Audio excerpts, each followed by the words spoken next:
अऊज़ु बिल्लाहि मिनश्शैतानिर्रजीम। बिस्मिल्लाहिर्रहमानिर्रहीम। ईद के मौके पर लोग बच्चों को ईदी देने के लिए नए नोट लेते हैं, बैंक से लेते हैं, और कुछ लोग फिर आगे कारोबार करते हैं, वो दूसरे लोगों को देते हैं। तो नए नोट लेने के लिए लोग कुछ ज़्यादा रकम अदा करते हैं, यानी 1000 रुपया लिया नए नोटों का तो 1100 दे दिए पुराने नोट। ये कारोबार ईद के मौका पर ख़ास तौर पर ज़्यादा होता है। तो शरई नुक्ता नज़र से इसकी क्या अहमियत है, क्या ये जायज़ है या नाजायज़ है? तो नबी सल्लल्लाहु अलैहि वसल्लम के दौर में जो कारोबार होते थे, लोग आपस में चीज़ों के तबादले करते थे, तो नबी सल्लल्लाहु अलैहि वसल्लम ने इसके बारे में फरमाया कि सोना सोने के एवज़, चांदी चांदी के एवज़, जौ जौ के एवज़, खजूर खजूर के एवज़, नमक नमक के एवज़, मिसल ब मिसल यकसां बराबर, और नकद ब नकद है। जब असनाफ मुख्तलिफ हों तो जैसे चाहे बै करो।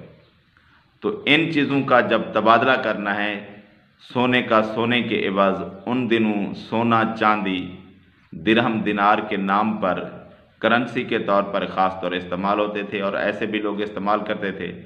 तो नबी सल्लल्लाहु अलैहि वसल्लम ने इन चीज़ों का ये हुक्म दिया कि ये बराबर बराबर, इनमें कमी बेशी ना हो, चाहे सोना सोना के एवज़ हो, चांदी चांदी के एवज़ हो, या ये जो अजनास हैं गंदम गंदम के एवज़ तब्दील कर रहे हो, खजूर खजूर के एवज़, नमक नमक के एवज़। तो इसमें शर्त ये है कि एक तो ये बराबर बराबर हो, और दूसरी शर्त यह है कि ये नकद हो, इनमें उधार भी कुछ ना हो, बराबरी भी हो और नकद भी हो, नहीं तो सूद है। ये रिवायत सही मुस्लिम के अंदर 4063 नंबर पर मौजूद है। और इसी तरह इसकी वजाहत मज़ीद, क्योंकि आजकल जो इशू है ख़ास तौर पर ये रकम का है, तो नबी सल्लल्लाहु अलैहि वसल्लम ने फरमाया दिरहम का दिरहम के बदले और दिनार का दिनार के बदले इजाफ़ा जायज़ नहीं। सही मुस्लिम 4069 नंबर पर यह हदीस मौजूद है।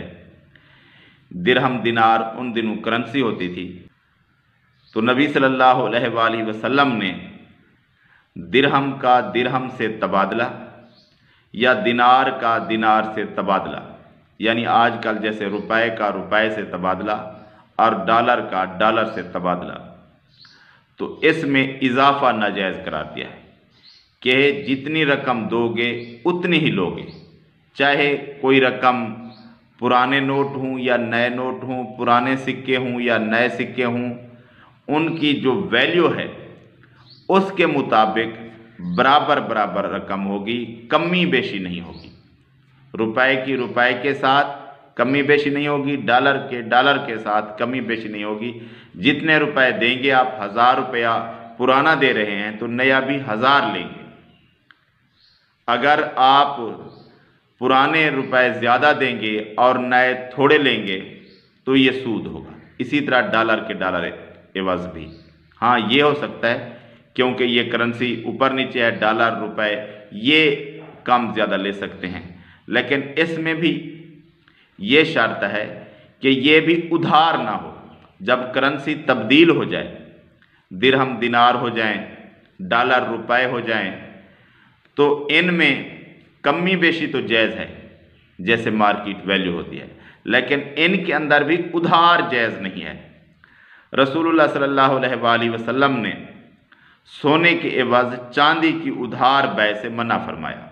सही मुस्लिम 4072 नंबर पर यह हदीस मौजूद है, और इसकी वजाहत के साथ काफ़ी सारी हदीसें इस जगह पर एक साथ मौजूद हैं। कोई ज़्यादा वजाहत से अहादीस पढ़ना चाहे तो सही मुस्लिम में इन्हीं नंबरों के साथ काफ़ी सारी अहादीस मौजूद हैं, जो कि बंदे को बात समझ आ सकती है कि ये करेंसी या जिन्स है, ये बराबर बराबर होनी चाहिए। एक चीज़ है तो, एक ही जिन्स है तो बराबर बराबर और नकद होनी चाहिए।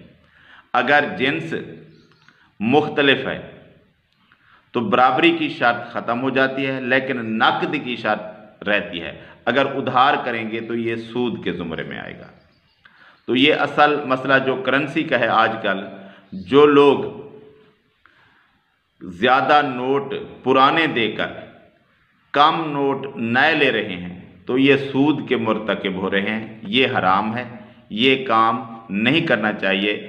इस्लामी शरीयत के अंदर इसकी ममानियत है, ये सूद के ज़ुमरे में है। मुसलमानों को इससे बचना चाहिए। और दूसरी बात ये थी कि लोग, अब फसल है गंदम की काश्त की है लोगों ने, तो कुछ लोगों ने ज़मीन ठेके पर ले रखी थी, उनकी अपनी ज़मीन नहीं थी, ज़मीन ठेके पर ली थी और गंदम काश्त की थी। तो अब उशर कौन अदा करेगा? तो उशर होता है फसल पर, जितनी आपकी फसल है उसमें से आपने उशर अदा करना है। तो फसल किसकी है? फसल ठेकेदार की है, जिसने ज़मीन ठेके पर ली है। तो उशर भी वही अदा करेगा, क्योंकि फसल उसी की है। जो फसल आई है जो उसके पास, वो उसी की है। उसने बेशक ज़मीन ठेके पर ली है, लेकिन फसल का मालिक वही है। जो मालिक है उशर भी वही अदा करेगा। और बाकी रह गया ज़मीन का मालिक, उसको रकम मिलेगी। और अगर उसकी रकम इतनी हो और उसको साल गुजर जाए कि वो ज़कात उस पर फ़र्ज हो जाए, तो वो ज़कात अदा करेगा। उसने अपने कारोबार की, अपनी रकम की, अगर उसके पास जो रकम मौजूद है वो निसाब को पहुंच जाए और साल गुजर जाए, तो वो ज़कात अदा करेगा। लेकिन फसल की जो पैदावार है उस पर उशर वही अदा करेगा जिसकी फसल है। तो वो जिसने ज़मीन ठेके पर ले रखी है, फसल उसी की है, तो उशर भी वही अदा करेगा। ज़मीन के मालिक का उशर के साथ कोई वास्ता नहीं है।